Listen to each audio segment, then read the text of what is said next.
Each year, my wife conducts research on people's viewpoints about Christmas. This unofficial research is done on site by going out to restaurants and malls and other places and observing what people are doing and saying.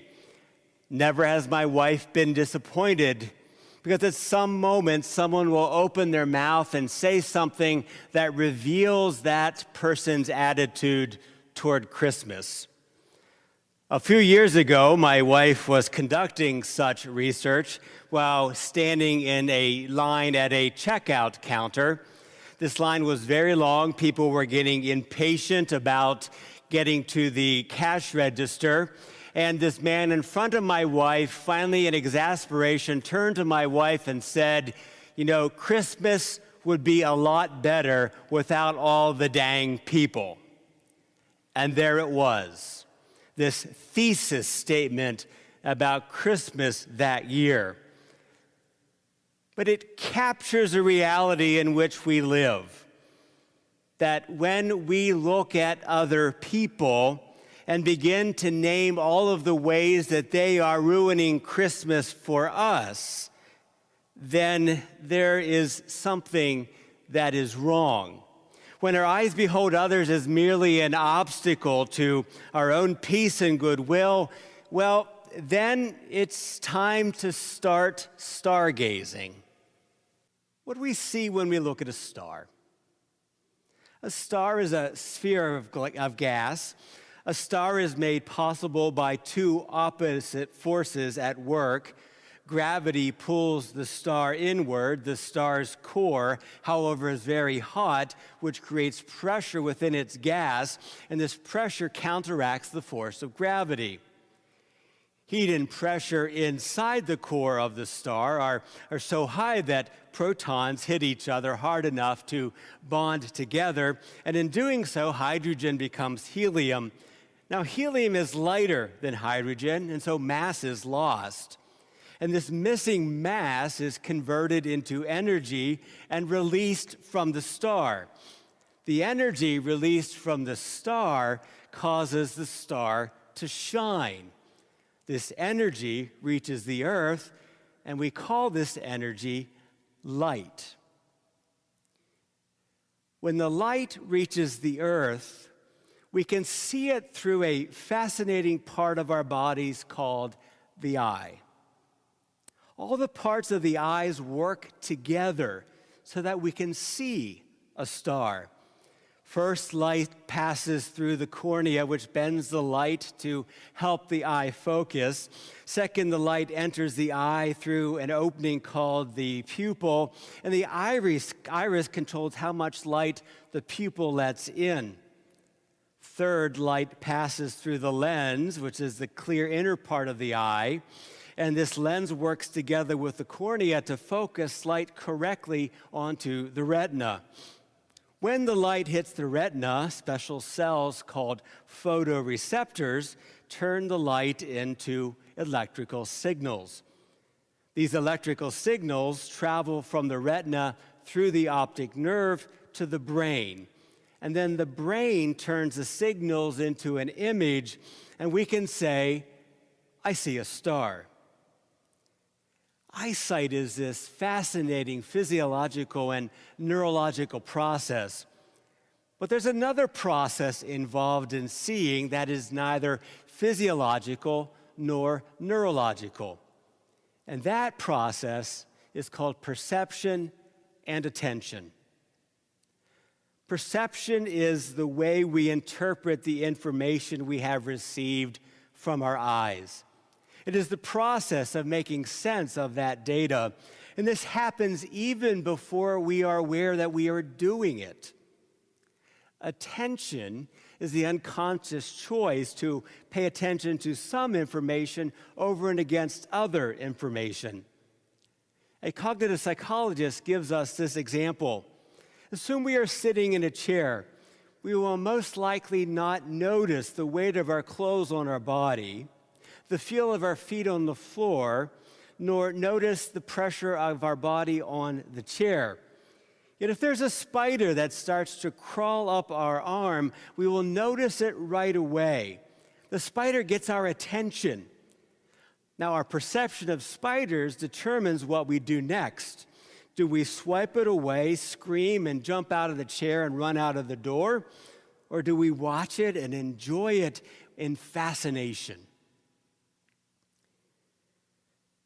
The way that we look at others is not only a function of eyesight, but our regard for others is also impacted by who gets our attention and our perception about those people. With our eyes, we can see what is good in the world. I can see the scale that tells me I finally lost that last pound of the 35 pounds I gained during COVID. I can see the beautiful woman that's been my wife for 27 years. I can see the face of my 18-year-old son, who at one moment looks like a grown man and another moment still looks like the boy I used to hold in my lap. We can see the look of joy when we affirm and compliment employees or co-workers. With our eyes, we can also see what's broken in the world. I can see the gravestone of my parents that I lost in the last year. We can see another person as our enemy, even though we know nothing about that person. We can see the pain on the faces of our loved ones suffering from a disease. We can see the tears of those grieving the loss of loved ones. We see people for whom rage is easier than paying attention to their pain. We can see people for whom staying angry at someone else is easier than being forgiven by that person. We can see the pain in the face of the person with whom we have been short-tempered or for whom we have blamed our own problems. We can see the fatigue in the eyes of local business owners in our own community. I think it's important for us to start seeing life differently. Why? Because we're not seeing a star right now. We're seeing a disease. We aren't seeing a star right now. We're seeing anger and hatred. We aren't seeing a star right now. We're seeing our neighbor and our loved ones as our enemies. We aren't seeing a star right now. Heck, we can't even agree if there really is a star. Now, while we may not agree on the reality or the severity of COVID, we can agree that we want everything about COVID to come to an end. We want the deaths to end.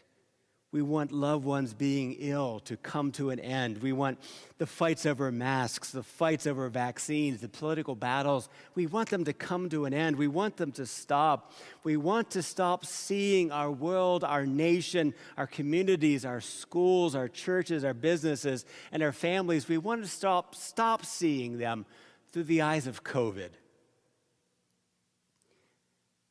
It's Christmas that calls us to stargazing.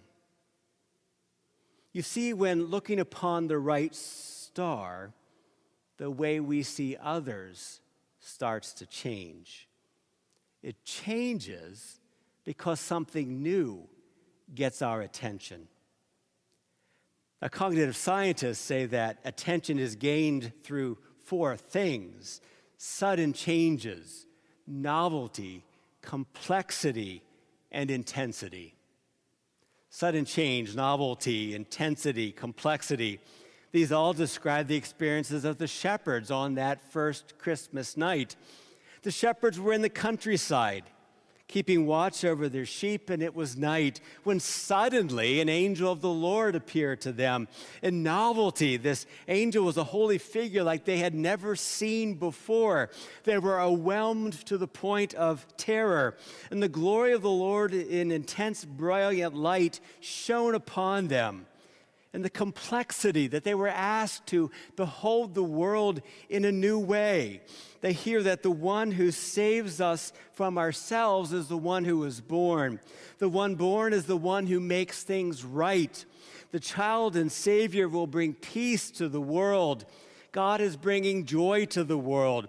When you see the child wrapped in the bands of cloths and lying in a manger, know that he is your Savior. And intensity, the entire heavenly host and angelic chorus singing praise to God for bringing peace to the world. Sudden change, novelty, complexity, intensity. It causes a new way of paying attention to the world. Now, notice the word the angel uses. It's this beautiful word in the Bible, behold. Behold. Look at the infant Jesus. Take your eyes and look at something new. Behold. Behold.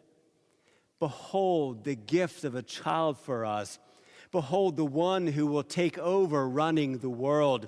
Behold the politician of peace. Behold the amazing counselor. Behold the strong mother and tender father. Behold the Prince of wholeness.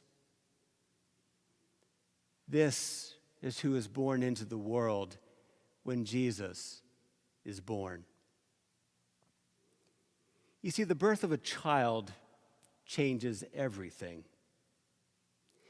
Now, when my wife and I were expecting our son, we made all of the preparations. We got the nursery ready, parental leave was planned, and we purchased a brand new Volvo S80. Okay, so maybe the Volvo S80 isn't on most people's list of preparations for a child, but I wanted one, and I saw this as an opportunity to get one. So I convinced my wife about how safe the car was, and didn't we want the safest car on the road being the one in whom we would then take our child? She agreed, but I wasn't as successful convincing her we needed the S80 Turbo. The day came when our son was born. What I had in my mind, what I expected to see, and what I beheld at the first sight of him were so dramatically different. I fell in love immediately. In seeing that child, everything changed. To love so immediately and so intensely caught me off guard. To feel a joy that could only be expressed through tears, and to hold and touch this child so beautiful and so full of life. A child changes everything. And when we look upon Jesus as God's child, we see the world changed. The president of Duke University this past September, when speaking to the class of 2020, compared their journey through COVID to traveling the 7 layers of hell captured by Dante in his Divine Comedy. He said, when we didn't think we could get any lower in the COVID process, there seemed like there was another layer of hell yet to go. But the Divine Comedy of Dante does not end in the depth of hell. Dante, with his guide Virgil, comes forth from the fiery inferno of hell. And Dante writes this: "The guide and I into that hidden road now entered, to return to the bright world. And without care of having any rest, we mounted up, he first and I then second, till I beheld through a round aperture some of the beautiful things that heaven doth bear. Thence we came forth to re-behold the stars." To re-behold the stars. Gazing upon the Christmas star, God calls us to re-behold the world. Re-beholding is to start to expect sudden moments of grace, sudden moments of mercy, sudden moments of joy, sudden moments of peace, for we see what we expect to see. To re-behold is to start to imagine new ways of being neighbors and friends and spouses and partners, co-workers and citizens. Imagining successful conversations, you see our spirits follow our imaginations. To re-behold is to recognize that we face complex problems, and these complex problems don't have easy, quick, and painless solutions. At the times, the problems may not be resolved for an extended period of time. When we allow room for complexity, we start to gain patience in the process and patience with one another. To re-behold is to start to believe in that which is good and beautiful and right and extraordinary.